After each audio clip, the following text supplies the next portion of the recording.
Welcome back, everybody, to another episode of Raven's Haven SCP reaction video. Today, have DrBright is not allowed to tame SCP-682. Now, that's going to be a tall order, but if anybody could do it, it's DrBright. So without further ado, let's get into the video. And don't forget to like, share, and subscribe to Raven's Haven. Of all the deadliest, nastiest, most monstrous creatures contained by the SCP Foundation, there is none quite like SCP-682. A mean, green, perpetual motion killing machine, this beast runs on spite and unnatural strength, fueled by hatred and an insatiable thirst for violence. With no known way of permanently destroying the thing, SCP-682 is likely to remain in Foundation custody until the sun burns out. Unless, of course, the research staff can finally crack the code on killing the thing once and for all. But one scientist at the SCP Foundation couldn't help but wonder. Maybe banish it to another universe. The answer was the only way to manage SCP-682's hateful heart to stop it from beating. DrBright was having his weekly movie night, joined this time by SCP-507, who loved a good film whenever he was in a dimension that happened to have them. He had campaigned for a viewing of The Avengers, but DrBright insisted on something a little more heartfelt. He remembered a book that his mother used to read to him, and recalled that it had been adapted into a movie. So, in spite of SCP-507 sulking, he pressed play on Black Beauty, the story of a wild creature forming a bond with a determined young girl.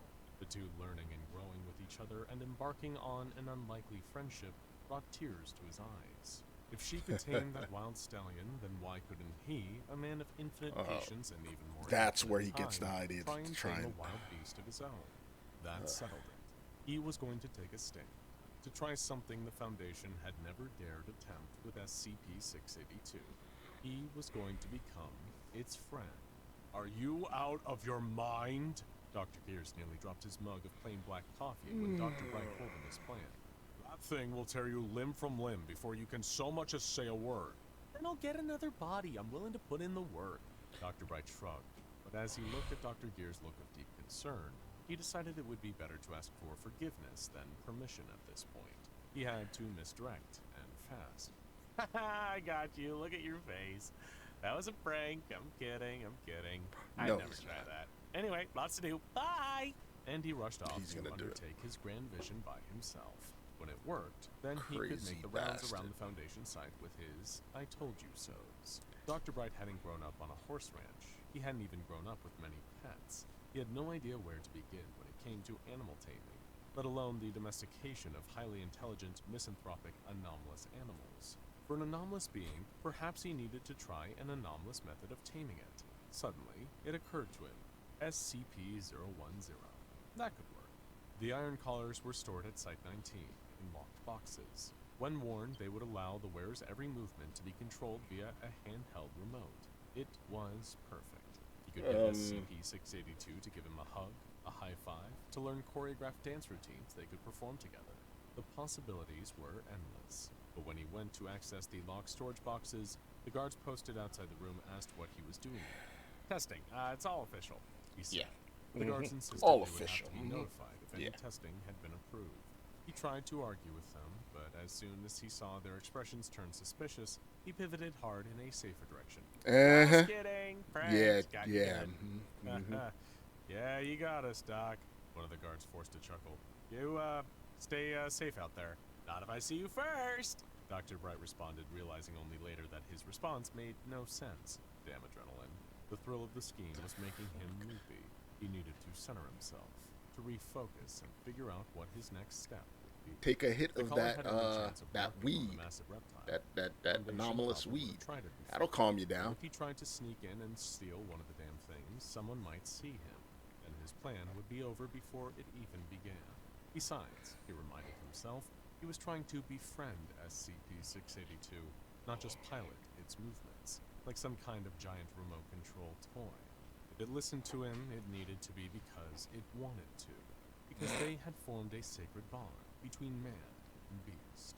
No, SCP-010 wasn't the answer. He needed to get the opinion of an expert. Hear advice from someone who really knew what they were doing. He hopped online and found exactly what he was looking for, an obedience seminar on training difficult animals. Okay, it was specifically a webinar about obedience training for dogs with behavioral problems, but what was SCP-682 if not a massive reptilian dog with a whole lot of behavioral problems? Besides, the webinar was only $50, so really, what could it hurt? God. DrBright This kicked up his guy. feet, poured himself a drink, and tuned into the video seminar. Once the credit card payment went through and the 5-hour session was through, he would know exactly what to do to take SCP-682 from Keter to Cutie. Well, maybe that was a bit much, but stranger things happen. He'll never be cute. After all, he was a guy whose soul was trapped in a necklace for all of eternity. With beeping sound, the live video began. So he's got nothing but Dr. time. Prepared to absorb all He's the always wisdom bored. Dr. Monique, So he does PhD, crazy animal things like this. psychology had to offer. He nodded off a few times, but for the most part, he was able to retain some very valuable tips. First, go slowly. Start working with your dog, or giant anomalous reptile, on familiar behaviors, or their favorite thing to do. Use positive reinforcement to encourage even the smallest of successes. This will teach the pet that training is a good thing. To ease the transition, only make one change at a time. Next, control the environment. During training sessions, I wonder what take type of away snacks potential he's going to give distractions. 682 Stay focused. Put away toys as a they might be reward. tempted to play with, or things they might try to eat. Minimize loud noises and other intrusions, such as passing squirrels. Avoid punishment, as it can increase anxiety and damage the relationship built on trust between pet and owner. In the long term, punishment can serve to increase aggression and other negative behaviors. Instead, use reward-based training tactics based around things the pet wants and likes, such as treats, petting, and playtime. When the pet does act out, redirect them to a different behavior, then reward that. When doing reward-based training, however, it is important to choose the right rewards. If the rewards aren't appealing or given frequently enough, they will stop evoking the desired response in the animal. Every animal is different, so figure out what yours loves and give them more of that. This particular tip might be hard to implement for This one loves SCP-682, chaos, death, and destruction of anything human. What do you give? You can give him more of that? Hates everything. Still, he would figure it out. The final tips of note were to make training a habit, part of the daily routine, made up of short training sessions throughout the day. If the training failed to produce desired results, a reasonable pet owner should be willing He's to all bring in scratched help up. from a trained expert. This is especially true if the animal is displaying excessive aggression. That one definitely applied to SCP-682, but there was no one more qualified to handle it than DrBright was, in his own opinion, at least. So with no one else to call, he would have to tackle the monumental undertaking himself. This guy's out of his Dr. mind. Monique concluded her He's out of his seminar by frickin' asking mind. each attendee about their respective pets. DrBright had to stretch the truth just a little bit, responding only a big one when asked about his dog's breed and describing its behavior problems as aggression and biting. Well, troubled animals often just need a little extra love and patience. Like I said, ask for help if you need it. Good luck, Doctor, she said, giving him a wave before he signed out of the meeting. Yeah, armed with that's a not clear happening. attitude, an Are open you heart, kidding a me? spray bottle filled with hydrochloric acid, just in case, some toys, and as much sliced deli turkey as the local grocery store would sell him, DrBright prepared to sneak into SCP-682's containment cell. He timed it perfectly, waiting for the shift change so he could slip in unnoticed while the guards were swapping out. Using moves he learned from watching dozens of heist movies, he maneuvered around the security cameras, staying out of sight, and let himself into the high-security containment chamber. Dr. Monique said to remove all distractions while training a pet, and the acid bath that SCP-682 was submerged in was a pretty massive distraction. How was DrBright supposed to no, teach it that's the only thing anything that's if the creature's keeping him attention at was bay. on the constant corrosion of its flesh, muscle, and bone. Good thing he paid attention during SCP-682's official testing and knew how to drain the acid out of the room. As SCP-682's body began to rebuild itself, it turned to look at DrBright, eyes fixed on him. It spoke, in a voice dripping with pure disdain. Why? Hey, buddy. DrBright ignored the question, speaking in a soft, higher-pitched voice that Dr. Monique recommended for soothing troubled dogs. Want a treat? He held out a pack of sliced turkey. Not waiting for an answer, he tossed the food toward the reptile, and it landed just in front of the creature's mouth with a soft thud. After a moment of careful study, of making sure this was not some sort of trick, SCP-682 opened its mouth and swallowed the turkey in one go. More. it said, opening its mouth wide, exposing its rows and rows of sharp teeth. Wait a Jesus. second, you can have more, but first, sit. Dr. Bright held up his hand to teach the command. Sit. The creature repeated, incredulous. Sit. Dr. Bright repeated patiently. SCP-682 responded with a swipe of its tail that knocked Dr. Bright into the wall, breaking several of his ribs. 682, bad! Dr. Bright reflexively reached for the spray bottle, squirting some acid onto the creature's scales. It recoiled, and Dr. Bright became aware of what he was doing. He was using punishment when he should have been using positive reinforcement. He dropped the spray bottle, kicking it off to the side. I'm so sorry, buddy. That wasn't nice. I shouldn't have. SCP-682 wouldn't even look at him. Here, you want this? Catch? He held up a large ball, tossing it towards the creature. It bounced off the beast's nose uselessly. Disgusting. 682 growled. You're right. That was disgusting. I forgot everything I learned. Let my ego get in the way. Listen, promise I'll never do it again. He tossed more turkey towards the creature, and as it ate, he gently patted its broad, scaly side. I know you don't like my colleagues. I get it. Why would you? They're always hurting you, trying to control you. I know what that's like. We've got a lot in common, you know. We've both been through so much pain. We both can't die, even if we wanted to. If you let me, I could be a friend to you. SCP-682 was silent for a moment as it stared into Dr. Bright's eyes, considering his words. Then it spoke. Dr. Bright held his breath, waiting to hear what came next. Disgusting! SCP-682 roared. The last thing Dr. Bright saw was the monster's jaws clamping down around his head, and then everything went black. Dr. Bright woke up in his offices with that stiff, new body feeling he had become accustomed to. There was a note waiting for him on his desk. The O5 Council's letterhead. It read, Dr. Bright, I hope you understand the gravity of what you did today.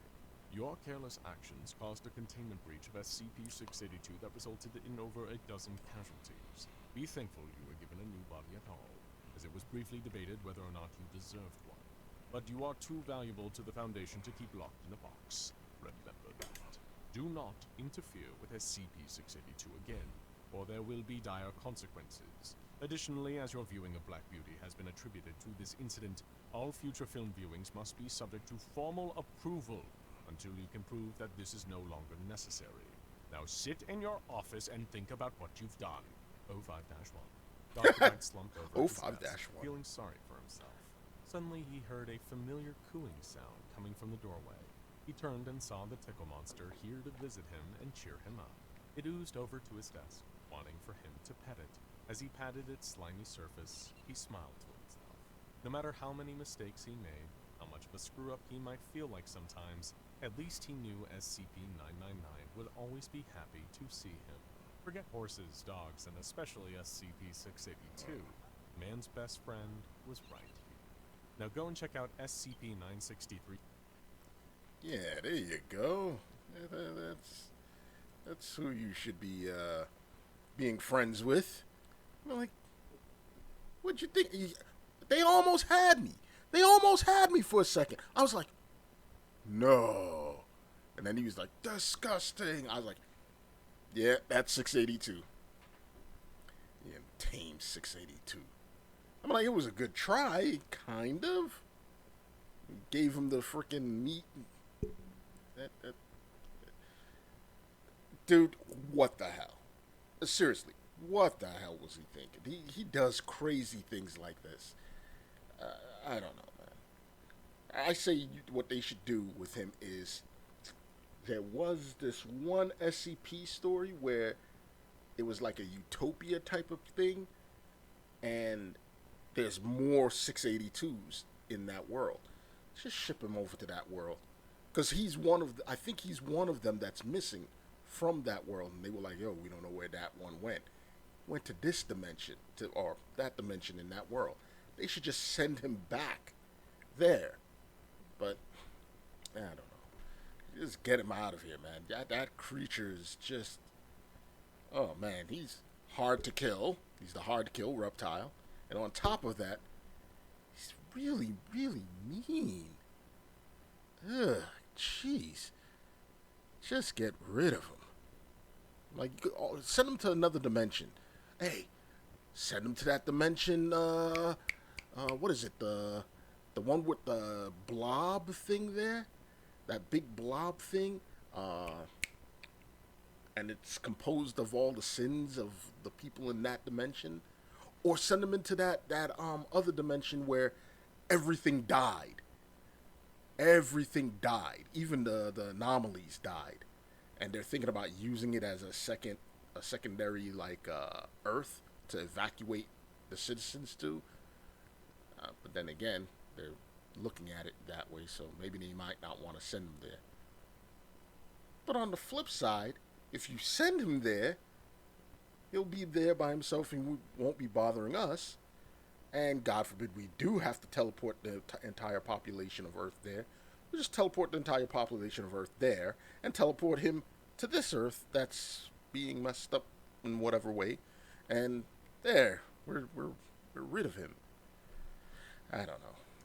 Anyways, with all that, like, share, subscribe. And as far as it goes for a comment I got from another viewer, I will try and see if I can do that video. It's a bit long, so I'm gonna probably do it split it up into two parts.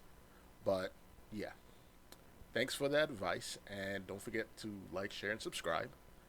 It really helps the algorithm, and I will see you next time. Raven